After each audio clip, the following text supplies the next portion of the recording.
Uber sucks as a company, and the Uber CEO even says so. Welcome to the world according to Matt. This is Food Guy Fitz, hitting you with some more Uber propaganda. Okay, so this is an article written by Rachel Ventresca. The headline, even the CEO of Uber thinks the company sucks and treats its drivers like crap. That's because he spent a day behind the wheel. So, okay, you're going to admit that you treat the drivers like crap, but you're still going to send pathetic offers. You're still going to lower my fare when I get a tip. And you're also still going to steal tips from me. Because I had a customer show me proof that you, in fact, stole my tip, Mr. Uber CEO. So there's more reasons why your company sucks than you'll admit. But let's just read through this article here. Uber CEO Dara Khosrowshahi will be the first person to tell you why his company sucks. In fact, he once hosted an all-hands presentation for Uber staff titled Why We Suck, in which he detailed a lack of quality in the product.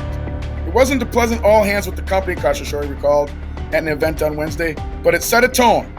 In a conversation with Ford CEO Jim Farley at GE's The Lean Mindset event in New York, Khosrowshahi explained that he had the luxury of coming on board when Uber had a huge crisis moment back in 2017 and that the company was in dire need of a culture change. Okay, reason number one why Mr. Uber CEO is a pathetic individual. He took over the company when Uber was in dire straits, the economy was in dire straits, and no doubt the drivers were in dire straits. The restaurants reached a point of dire straits during the COVID-19 pandemic, and this greedy individual continued to lie, cheat, and steal from everybody he does business with. Moving right along with the article, Khosrowshahi joined the ride-hailing giant, once the world's most valuable startup, at a tumultuous period defined by executive resignations, a $4.5 billion annual loss. Wow! You're stealing a lot of money if you can lose $4.5 billion. Maybe, Mr. Uber CEO, maybe your salary should just be a little bit lower. Maybe you should get over yourself and lower your salary and reinvest that back into the company. The catalyst for some of those changes at Uber came in the form of the COVID-19 pandemic, a period that also inspired Khosrowshahi to moonlight as a driver for the app. I was going, pardon my French, freaking crazy at home during COVID, and I wanted to get the hell out of the house, Khosrowshahi explained. I wanted to find some way of being constructive out of the house, so I got an e-bike and started delivering for Uber. While he previously told the New York Times he nearly got killed trying to deliver food on San Francisco's busy streets in 2021, Khosrowshahi later expanded his experiment known as Project Boomerang to also include trips as an Uber driver. Okay, so just a little comment on that. Nearly got killed delivering food for Uber Eats, and he's sending me fares that are under $2. You nearly got killed, and you're sending pathetic offers to people that some of these people have to take these offers because they have to make money any way that they can. Mr. Uber CEO, you are a pathetic individual, sir. Moving right along with the article, excuse me.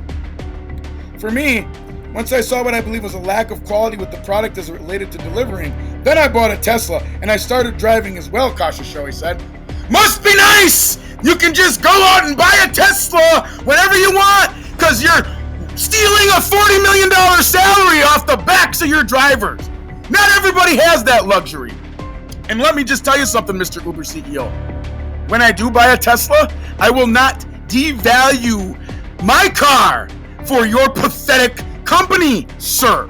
You don't pay enough, you lie, you cheat, you steal, and even you admit that the company that you run sucks.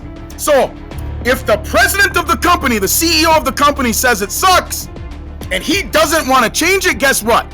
The company will continue to suck. So, behind the wheel of a used Model Y, Khosrowshahi began transporting riders around San Francisco under the alias Dave K. He described the experience as great, but also tiring, with a product that was difficult to understand.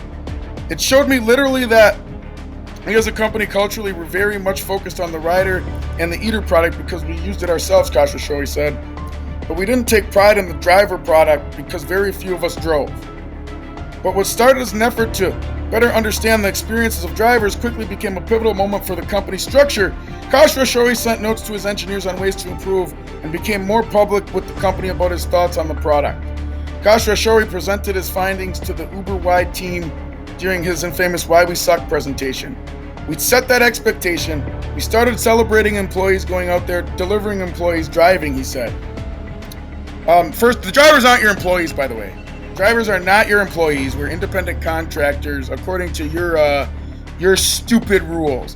Now the driver experience is a point of pride for Uber employees, according to Khosrowshahi, and results in a badge on staff's corporate file. I don't know what that means. And maybe other drivers are getting, decent offers. I am not. So, flying cars, e-bikes, and autonomous vehicles. The lessons learned during the pandemic are not something Khosrowshahi let himself forget, since he replays the unbelievably unpleasant experience every year. Speed bumps for Uber are like Thursday. We expect them, he said. The biggest speed bump we had, and I felt like an anvil hitting us on the side of the head, was COVID-19.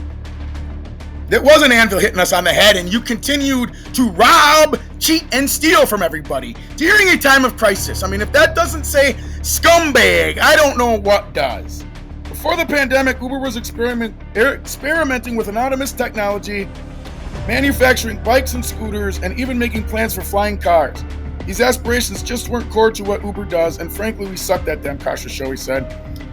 You were putting money into self-driving cars that killed people because you want to get rid of your drivers. Just be honest, Dara. Just be honest. You're investing in self-driving technology so you can get the human drivers off the road. You would have the human drivers off the road if you could develop this technology. You just can't develop it yet. Maybe you never will.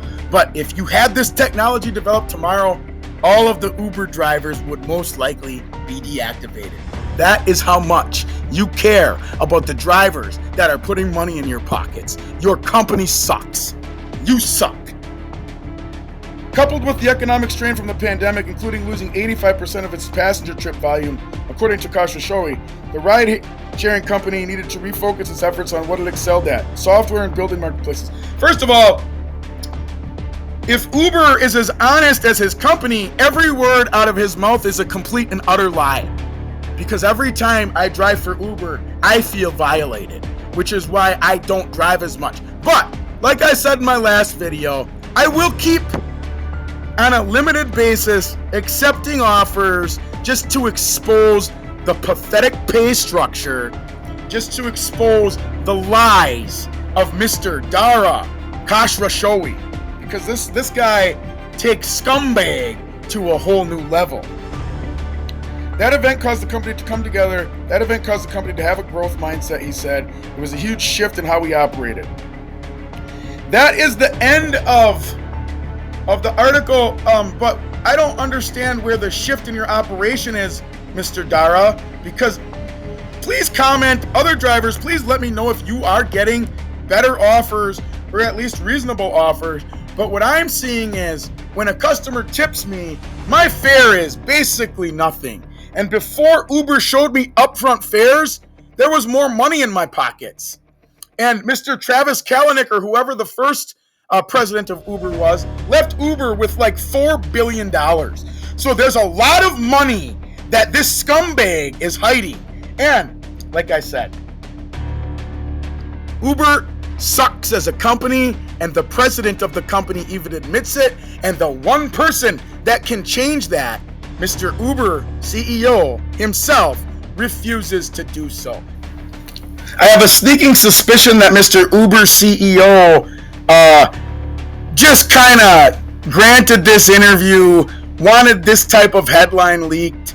So, especially the new drivers, because the old drivers like me or the veteran drivers like me, we know the shenanigans Uber pulls. We know they're never going to be transparent, and we know that their only mission is to lie to us.